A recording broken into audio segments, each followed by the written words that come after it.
ناظرین السلام علیکم ورحمۃ اللہ وبرکاتہ۔ میں ہوں آپ کا میزبان انصار عزیز ندوی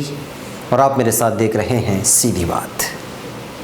ناظرین، آج میری گفتگو عام اور خاص تمام لوگوں سے ہے،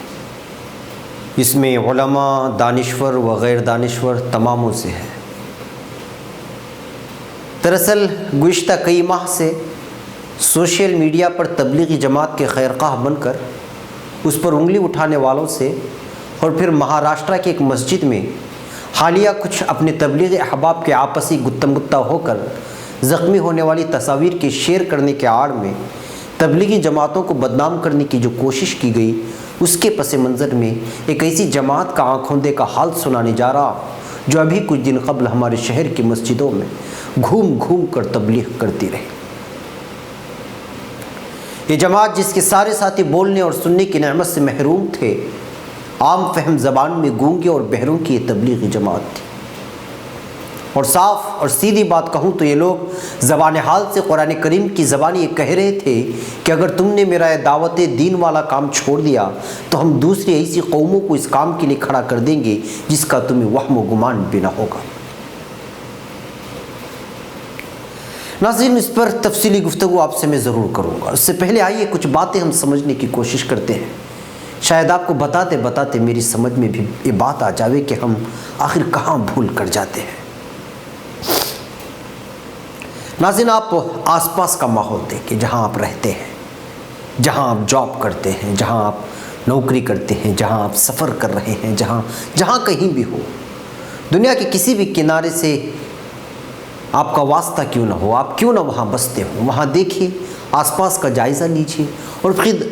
پھر خود اپنے آپ کا بھی، اپنے گھریلو ماحول کا بھی، اپنے خاندان اور سماج کا بھی، اپنی گلی اور محلے کا بھی، کیا وہاں دین اقدار کی پامالی نہیں ہو رہی ہے؟ کیا ہماری نئی نسل بے دینی کی سیلاب میں بہی نہیں جا رہی ہے؟ نئے فتنوں نے کیا ہماری سوچ کو قید کر کے نہیں رکھا ہے؟ کیا اپنے خود ساختہ رسم و رواج میں پھنس کر اپنی دین و دنیا تباہ نہیں کر رہے ہیں؟ ہمارا ایسا کون سا ملک ہے جہاں ضمیر بیچی نہیں جا رہی ہے؟ کون سا ایسا شہر ہے جہاں کسی تھانے میں مسلمان نوجوان کے خلاف جرائم کی شکایت درج نہ ہوئی؟ بزدلی کی انتہا دیکھیے ہماری کہ حق کو حق بولنا دشوار، سچ بولنا ناممکن اور پھر کھرے کو کھرا بولنا مشکل ہو گیا ہے۔ حکمت کا چولہا اوڑھ کر یہ قوم چاپلوسی کی زندگی بسر کرنے پر مجبور ہے، اور تمام کے تمام ممالک کے مسلمانوں کا حال 100% نہ صحیح 90% تو ایسا ہی ہے۔ سیاست سے لے کر زندگی کے ہر شعبے میں یہ قوم ناکام ہے۔ میں کوئی مخصوص شعبہ نہیں کہتا، مگر یہ حقیقت ہے کہ ہم چاروں خانے چت ہیں۔ وجوہات بہت سارے ہو سکتے ہیں، تعلیمی پسماندگی، سماجی دوریاں، اخلاقیات میں حد درجہ گراوٹ، اور سب سے بڑی وجہ خود کی پہچان ہم دوسری قوموں میں کھوجنے لگے ہیں، جن قوموں کو اللہ تعالیٰ نے مغضوب علیہم اور ضالین سے یاد کیا ہے۔ ایسی قوموں کے شیوا اپنانے کو ہم ترقیات کا نام دے رہے ہیں، جبکہ حقیقت یہ ہے کہ اس قوم کی سرفرازی ایک دوسرے کو بھلائی کی دعوت دینے میں ہے۔ ایک دوسرے کو بھلائی کی دعوت دینا یہ ہر نبی کا مشن رہا ہے، اور انبیاء کا تشریف لانا ہی اسی مقصد کے تحت تھا۔ اور یہ سلسلہ آپ صلی اللہ علیہ وسلم پر جا کر رکنے کے بعد اب یہ ذمہ داری اس امت کو دی گئی۔ دعوت کی مختلف شکلوں کو اس امت نے اپنایا، انسانیت کی خدمت کے ذریعے کوئی، اپنے اخلاق کے ذریعے سے کوئی کچھ اور تو کوئی کچھ اور، مگر گزشتہ کئی دہائیوں سے اس سرزمین میں کوئی باقاعدہ بے غرض و بے مطلب اپنا تن من دھن لگا کر آپ صلی اللہ علیہ وسلم کی تبلیغ کی سنت کو پوری طرح اپنی زندگی میں اتارتے ہوئے دوسروں کی زندگی میں لانے کی کوشش کی، تو دہلی کے مرکز نظام الدین سے دنیا بھر میں پھیلنے والے شمع کے پروانے ہیں۔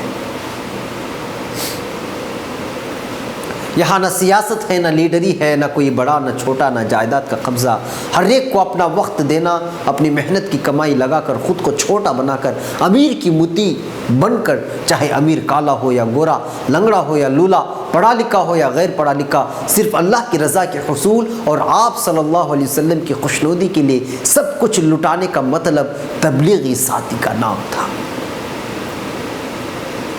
مگر نہ جانے کیوں اس کو کس کی نظر لگ گئی ہے، بزرگوں سے حد درجہ محبت اور خلوص کا نتیجہ یہ نکل رہا ہے کہ ہم صرف دلائل کو ایک دوسرے سے برتر ثابت کرنے کے لیے لاٹھی اور ڈنڈوں کے ذریعے مہمان جماعت کے ساتھیوں پر حملہ کر رہے ہیں۔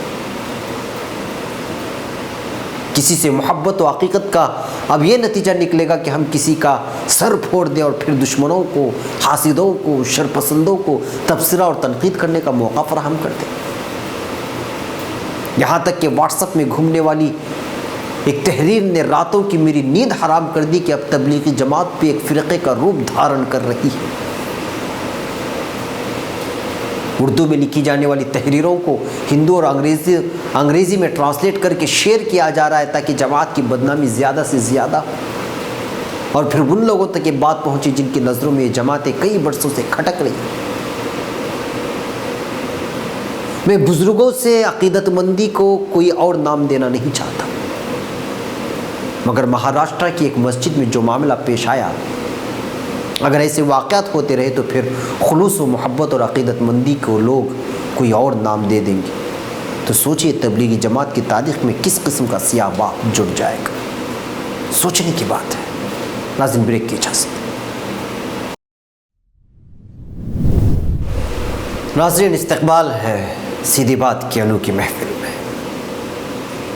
ناظرین، جب حالات بگڑنے کے کگار پر آتے ہیں تو اللہ تعالیٰ ایسے مناظر بھی دکھاتا ہے جس سے انسان عبرت لیے بنا نہیں رہتا، اور ایسے حالات و واقعات اور شواہد سے کوئی انسان عبرت نہ لے تو پھر سمجھنا ہوگا کہ اسی کوئی بھی حص کام نہیں کر رہی ہے۔ ادھر کچھ دن قبل یہاں ہمارے شہر میں ایک تبلیغی جماعت آئی۔ مسلسل اسفار اور دیگر اداراتی ذمہ داریاں اتنی ہوتی ہیں کہ جماعتوں کی ان کی محنت میں شامل نہیں ہو پاتے، مگر ایک دن محلے کی مسجد میں، جہاں مسجد مغرب کی نماز ادا کر رہا تھا، سلام پھیر دی امام صاحب نے تمہید باندھی، اور اس میں وہ کہہ رہے تھے کہ بقیہ نمازوں کے بعد تمام حضرات تشریف رکھیں، اور ضرور تشریف رکھیں، اس لیے کہ اس بار آپ سے مخاطب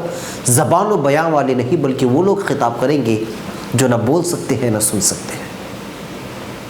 بلکہ پوری جماعت کے ساتھی گونگے اور بہرے ہیں۔ یہ سن کر میری ساری حصیں بیدار ہوئی۔ مغرب کے بعد میڈیا والوں کے لیے اہم، ضروری اور بڑا ہی تنگ وقت ہوتا ہے، اس لیے عشاء بعد بات سننے کے غرض سے سنتوں سے فراغت حاصل کر کے ہم لوگ نکل گئے، اور پھر عشاء بعد میں بیٹھا کہ ان کے اشاروں کو سمجھ پاؤں۔ دراصل ان کے ساتھ 2 ترجمان بھی تھے جو ان کے اشاروں کو سمجھ کر سمجھاتے تھے۔ میں آپ کو کیا بتاؤں کہ اس جماعت کو دیکھنے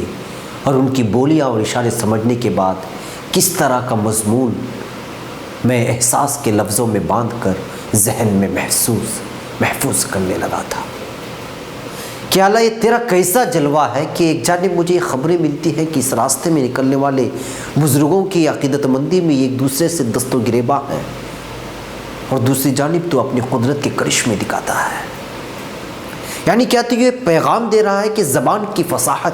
اس کی بلاغت، لفظوں کی جادوگری سے کچھ نہیں ہوتا، بلکہ تو اپنے کام کے لیے کسی کو بھی اٹھا سکتا ہے۔ ناظرین، میں اپنے آپ سے مخاطب تھا، اپنی ضمیر سے مخاطب تھا۔ میں کبھی اس سماعت اور بولنے کی طاقت سے محروم مبلغ کی جانب دیکھتا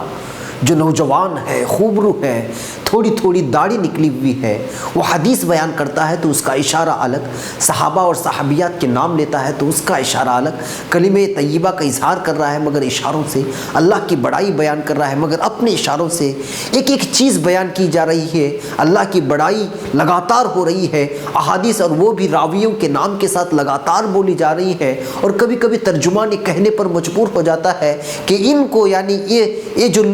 بولنے سے قاصر ہے، سننے سے قاصر ہے، ان کو اتنی احادیث یاد ہے کہ کبھی کبھی ترجمانی کرنے میں ہم سے چوک ہو جاتی ہے۔ وہ ترجمان کہہ رہے تھے کہ راتوں کو اٹھتے ہیں اور اللہ سے مانگتے ہیں، اپنی زبان میں ہم ان کے احساسات کو ان کے آنکھوں سے رسنے والے آنسوؤں سے اور بندنے والی ہچکیوں سے ہی سمجھ سکتے ہیں کس درد کڑن کے ساتھ وہ اس راہ میں لگے ہوئے ہیں۔ ناظرین، زبان رکھنے والے عقیدت مندی کے چلتے ایک دوسرے سے لڑ جھگڑ کر جماعت کے کاموں میں رکھنا ڈال رہے ہیں، اس کو بدنام کر رہے ہیں، تو ناشکری کا نتیجہ یہ نکلا کہ اللہ تعالیٰ نے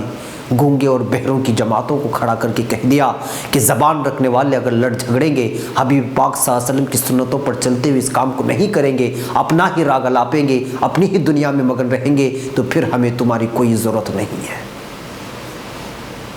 عربوں کا کام تھا، انہوں نے نہیں کیا تو عجمیوں سے لے لیا، اور جب عجمی ایک دوسرے سے بھڑ گئے تو اللہ نے تیسری قوم کھڑی کر دی، اور یہ وہ قوم ہے جس کو نہ بولنا آتا ہے نہ سننا آتا ہے، مگر وہ حدیثیں بھی بیان کرتی ہے، وہ قرآن کریم کی صورتیں بھی یاد کرتی ہے، اس کا ترجمہ بھی بیان کرتی ہے، اور پھر دنیا کی حقیقت، موت کی حقیقت، قبر و حشر کی حقیقت کو ان کی روشنی میں سمجھاتی بھی ہے۔ ناظرین، میں نے اس جماعت کو دیکھ کر ایک بات ذہن میں اتنی مضبوطی سے باندھ لی کہ اگر انسان اللہ کی دی ہوئی نعمتوں کا شاکر بن کر اس کے کام میں نہیں لگے گا تو اللہ تعالیٰ تو اپنے کام کے لیے دوسروں کو چن لے گا، مگر جو ناشکرے ہیں ان سے ان محنت کو چھین کر پوری دنیا میں ذلیل و خوار کر دے گا۔ آج دیکھیے سوشل میڈیا میں کچھ لوگوں کی نادانی اور ہر درمی کی وجہ سے عوام تو عوام، علماء کرام بھی اس کو نشانے پر لیے ہوئے ہیں، اور پھر تنقیدی تحریروں کو پھیلا کر سوچ رہے ہیں کہ وہ اس کی اصلاح کر رہے ہیں۔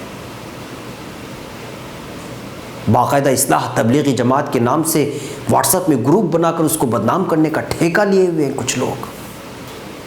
زبردستی ہیروگیری اور شو آف کرنے کے چکر میں اپنی تحریروں سے، اپنی بیان بازیوں سے اور دیگر حرکات سے اس مضبوط قلعے میں قدغنیں لگانے کی کوشش کر رہے ہیں۔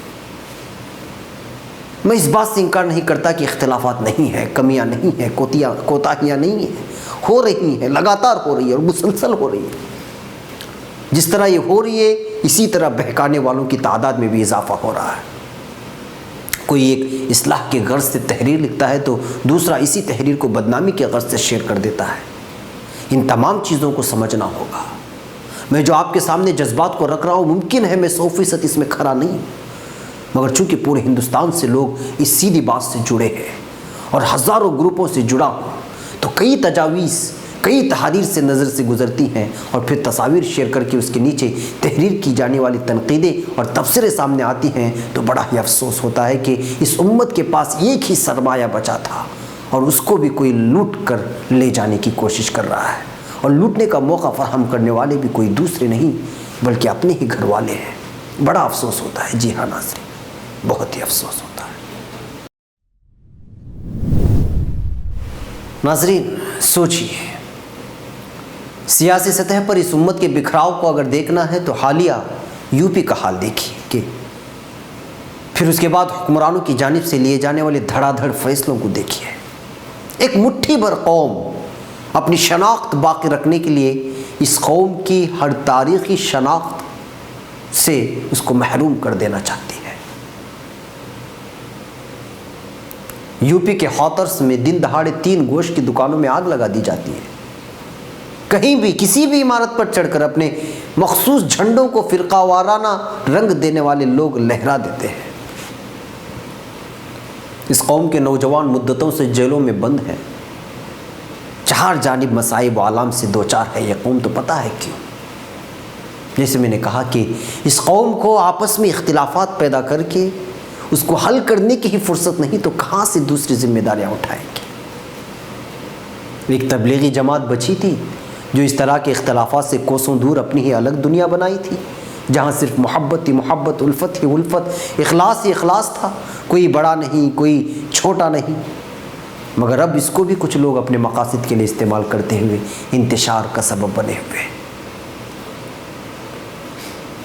یاد کیجئے ان لمحوں کو، زخموں سے چور ہیں آپ صلی اللہ علیہ وسلم، چہرے انور لہو لہان ہو چکا ہے، دندان مبارک بھی شہید ہو چکے ہیں، جان سے زیادہ عزیز اپنے صحابہ کی لاشیں خون میں لت پت میدان میں بکھری پڑی ہیں۔ چہرے انور بیان کر رہا ہے کہ کتنا تھکاوٹ کا غلبہ ہے۔ اپنے جان سے عزیز صحابہ و جانثاروں کے موت سے رنجیدہ ہے۔ کفار پوری طرح تیاری میں ہیں، وہ چاہتے ہیں کہ آپ صلی اللہ علیہ وسلم کے ساتھ دین محمدی بھی ایک تاریخ بن کر رہ جائے، زمین پر کچھ نہ رہے، نہ محمد صلی اللہ علیہ وسلم، نہ ان کے صحابہ، نہ ان کے نام لیوا، ان کا کوئی مشن زندہ نہ رہے، اور نہ اس کام کو کرنے والے زندہ رہے۔ لات و حبل کی عبادت کرنے والے پوری طرح بدلے کی آگ میں جھلس رہے تھے۔ مد مقابل میں کوئی دوسرے نہیں بلکہ اپنے ہی قوم و خاندان کے افراد تھے۔ یہ لوگ حق اور حق کی آواز کو باطل گھوڑوں کے ٹاپوں تلے کچل دینا چاہتے تھے۔ حوصلہ بلند کرنے، جنگی جذبات کو بھڑکانے کے لیے گانے والیاں یعنی عورتیں بھی تھیں۔ وہ اپنے مست و موج والی آواز میں نوجوانوں کو بھڑکا رہی تھی، خاندان کا واسطہ دے رہی تھی، خاندانی اور سماج کے غرور کو بیان کر رہی تھی۔ اس کے علاوہ اور بھی کئی سارے واقعات، چاہے وہ طائف کا سفر ہو، اپنی بیٹیوں کے طلاق کا معاملہ ہو یا کچھ اور، سب کچھ برداشت کرنے کے بعد آپ صلی اللہ علیہ وسلم کی زبان مبارک سے پتہ ہے کیسے کلمات آتے ہیں۔ اے اللہ میری قوم کو ہدایت دے، وہ جانتی نہیں ہے۔ ایسی فکر و قرن اور انسانوں کے تئیں محبت و ہمدردی رکھنے والی کریم ذات نبی صلی اللہ علیہ وسلم کی امت آج دعوت و تبلیغ کے نام پر ایک دوسرے سے دست و گریباں ہے۔ تو سوچئے ایسی قوم پر ظالم حکمراں مسلط نہیں کیے جائیں تو اور کیا ہوگا؟ سب کچھ ہماری کرتوت کی بدولت ہے۔ ناظرین، ہم اس بات کے عادی بن چکے ہیں کہ غلطی ہو تو دوسروں کے سر پھوڑو اور اچھا ہو تو خود کرے، نہ کرے اپنا نام بیچ میں ڈھکیل دو۔ نہیں، اگر ہم نے زندگی کے ہر شعبے میں سدھار نہیں لایا اور اس کے لیے جلد سے جلد کوئی الہی عمل تیار نہیں کیا تو پھر یاد رکھیں، نشانیاں مٹانے کی تو تیاریاں سالوں قبل ہو چکی ہیں، اب حال ایسا ہی رہا تو اس کی شناخت بھی مٹا دی جائے گی۔ دنیا کی تاریخ میں آپ صلی اللہ علیہ وسلم کی جیسی سیرت کسی کی نہیں ملتی۔ طائف کے سفر میں آپ کا کوڑن آپ کے سامنے ہے۔ آپ صلی اللہ علیہ وسلم نے صاف کہا تھا کہ میری مثال ایسی ہے کہ میں پیٹھ کو پکڑ پکڑ کر ان کو جہنم سے بچانے کی کوشش کر رہا ہوں اور یہ لوگ ہیں کہ اس میں گرے جا رہے ہیں۔ اس فکر کو لے کر جب انسان تبلیغ جماعت میں اس کے اپنے اصولوں کے ساتھ چلے گا تو پھر جس کسی بھی بزرگ کے ساتھ اس کی والہانہ محبت کیوں نہ ہو، وہ اپنے اصولوں کے ساتھ سمجھوتا نہیں کرے گا۔ بصورت دیگر ہم اپنے مقصد سے ہٹ کر جب ایک دوسرے پر فوقیت حاصل کرنے کی کوشش کریں گے تو پھر اللہ ہی ہمارا حامی و ناصر ہے۔ ناظرین، مجھے ان لوگوں سے بھی صاف طور پر یہاں کہنے کی اجازت دیں جو اصلاح کے آڑ میں ان لوگوں کو اپنا مواد سوشل میڈیا کے ذریعے پیش کر رہے ہیں، جو اسی طاق میں ہے کہ کسی بھی طرح سے اس جماعت کی کوئی غلطی ان کے ہاتھ لگ جائے اور پھر وہ اپنی من گھڑت کہانی اس کے ساتھ لگا کر پوری بھڑاس نکال لیں۔ ایک ایسی جماعت میں جس میں اتحاد ہے اس کو بھی توڑ کر اختلافات پیدا کر کے امت میں ایسا انتشار پیدا کریں جس میں بظاہر ہر ایک کو لگے کہ میں صحیح ہوں اور جب صحیح ثابت کرنے پر آ جائیں تو فریقین آپس میں بھڑ جائیں۔ ایسا ہی ہوتا آ رہا ہے، چاہے تو آپ جو اختلافات شروع ہوئے ہیں اس کے پہلے دن سے اس جانب توجہ کر کے دیکھیں تو یہی ملے گا۔ اب تک میری سیدھی بات سے مجھے کسی بھی فریق کا حامی یا مخالف نہ سمجھیں، بلکہ جو سوشل میڈیا میں جو چیزیں پھیلائی جا رہی ہیں اس کے پس منظر میں اپنے ناقص جذبات کو آپ کے سامنے رکھنے کی کوشش کی ہے۔ سیدھی سی بات یہ ہے کہ تبلیغ کی نہج کو سنت نبوی کے پیرائے میں ڈھال کر اسی کو اپنا اوڑھنا بچھونا بنا لیں گے تو ہمیں جس کسی بھی بزرگ سے عقیدت مندی کیوں نہ ہو مگر اپنے نہج سے نہیں ہٹیں گے۔ یہ فیصلہ لینا ہوگا۔ اصولوں کی بے راہ روی میں اگر مقصد فوت ہو جائے تو پھر انتشار پیدا ہوگا، جو مختلف علاقوں میں ہوا اور حالیہ ممبئی کی ایک مسجد میں پیش آیا۔ بس سمجھنے کی ضرورت ہے۔ جی ہاں ناظرین، سمجھنے کی۔ ناظرین، وقت ہو چلا ہے، بس مجھے یہ کہنے کی اجازت دے کہ آج علماء کرام اور عوام کی سب سے بڑی ذمہ داری اگر اکابرین کی زبانی کہی جائے تو وہ یہ ہے کہ قرآن و سنت و سیرت صحابہ کی روشنی میں اکابرین نے جس نہج پر کام کو شروع کیا تھا اور جس عظیم الشان دعوت کو اپنے اصولوں پر چلایا تھا اسی اصلی طرز کو باقی رکھتے ہوئے آگے بڑھے۔ یہ علماء کی بھی ذمہ داری ہے اور عوام کی بھی۔ بصورت دیگر جو حالات فی الحال دیکھ رہے ہیں وہ کم اور آئندہ زیادہ ہوتی چلی جائے گی۔ اللہ اس جماعت کو ہر شر سے محفوظ رکھے۔ ناظرین، یہاں اجازت ہے۔ السلام علیکم ورحمۃ اللہ وبرکاتہ۔